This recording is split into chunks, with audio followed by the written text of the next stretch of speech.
All right, this is a little tutorial on black shellac. So black shellac comes dried like this in flake form, and it is alcohol soluble. So that means that we use denatured alcohol to mix it. And so this is my jar that I've already mixed the black.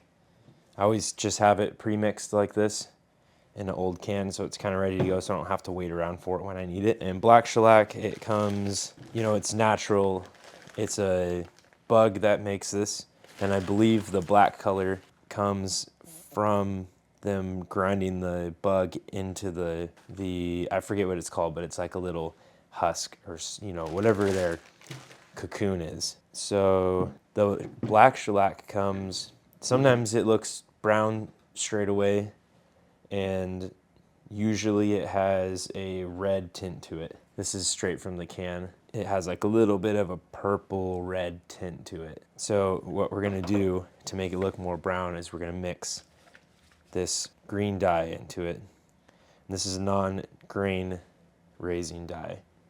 NGR is what they call it. So it's hard to have an actual formula for this because, you know, no pack is the same. Like I said, sometimes it's brown, sometimes it's red, sometimes it's more purple. So we need to get rid of that. So let's start with a sample and see what our little control is. And actually this is a little bit thick, so let's see. The other thing I do is when I'm mixing this, I'll actually use the sun to tell me what color it is. So I'll do what I'm doing now, and then I'll go outside and actually have a look at it. And you know, we're just staining the wood essentially with the shellac. So we'll do one, maybe two coats. It depends on how the wood accepts the color and maybe the light or color of the wood that we're staining. Usually I'm using Douglas fir. So when I clear coat it with clear shellac, it will change the color just a little bit. I'll kind of make it pop a little bit more. So I do kind of want to thin it a little bit, but I don't really want to. Honestly, it's not too far off from where we want to be. And usually I do measure this out an ounce at a time and do it.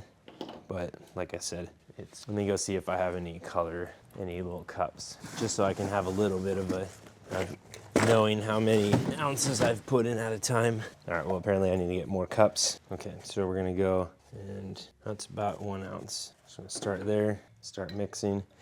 So when I actually go to use this, you don't want to shake the can. Also, you don't want to mix your black shellac and then go and filter it, because the color in the shellac is the bug. So if you start removing that black, I was trying to find a little filter to show you guys. So here's the filter that the shellac.net guys will suggest that you use whenever you're mixing your shellac.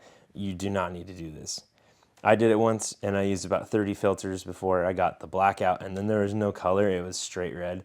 So it's best just to let it settle and then pour it out when you go to use it. And a little bit of chunks are acceptable. You can kind of see in this one, potentially, there are some little black speckles. That's acceptable. It's just part of it. All right, so we've mixed 1 ounce into, I don't know how many ounces this is right now. And I can tell already that it's a little bit on the thick side. All right, I can already see that it's just still too red. That 1 ounce probably didn't even make a difference. And let me go get some alcohol and thin it. That will also influence our color because we'll be doing a thinner coat. I might actually be out of denatured alcohol, so I might have to pick this up later. And I always leave some left over in case I do too much green. And then I need to put some of this in there to remove the green. It'll start to kind of look gray while you do it. And okay, well, that's probably that. So I kind of like to just go an ounce at a time when we're doing this. An ounce of green at a time. Okay. Yeah, we can see a lot of red in that still. So already I'm liking where that's at.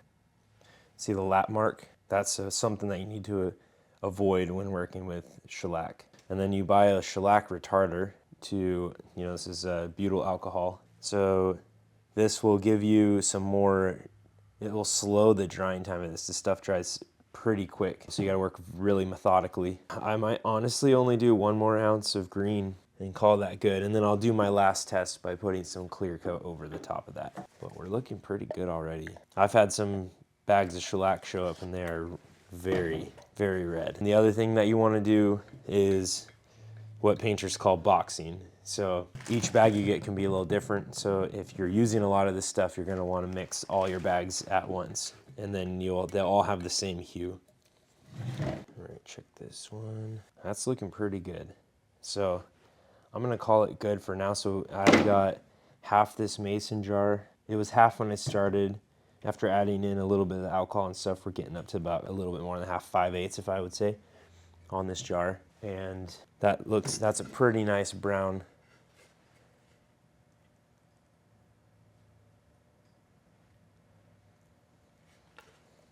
So I'm going to let that dry, and then we're going to put some clear on top of that. I'm going to clean this brush, and I'll show you guys what we're targeting as well to match for windows I did a long time ago. And like I said, this needs to be checked in the sun to really know that you've hit where you need to be. All right, I'm going to go get this cleaned up, and then we'll have a look at it with some clear over the top. All right, it's time for some clear. I like to clean my brushes up with lacquer thinner. It really cuts through the denatured alcohol or the shellac pretty quickly. I don't mix my clear shellac. Just go to the store and buy it. It's literally the same stuff. You can't fake this stuff. It comes from a bug in Asia.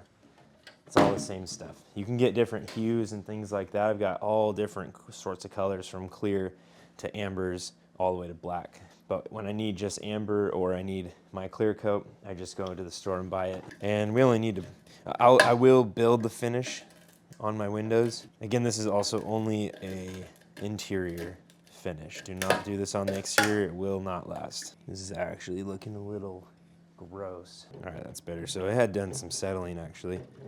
I've not seen it like that before. Moisture might get into some of this stuff sometimes. It kind of likes to attract it.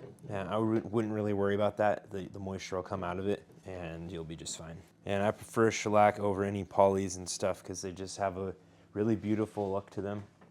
They don't have a plastic look like your polyurethanes. So I was saying that I always build the finish. I'll either spray the clear or I'll do many coats of clear until I get it built up thick. But for our color, we just need to put a little bit on it. It's possible I went just a little far. That might be perfect.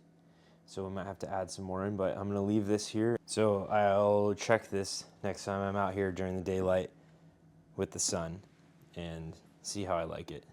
But either one of these are gonna be acceptable.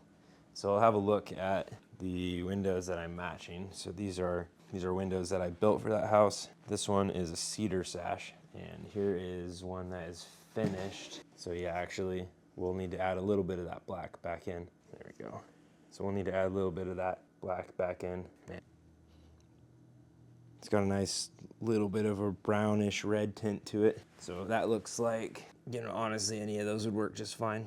So I'm gonna put a little bit more black into it and call it good, and mix those two middle hues. And that's about all I've got on black shellac. There is a lot to it, but also it's pretty simple. If you have any questions, put them in the comments and I'll try and answer them. Thanks, guys.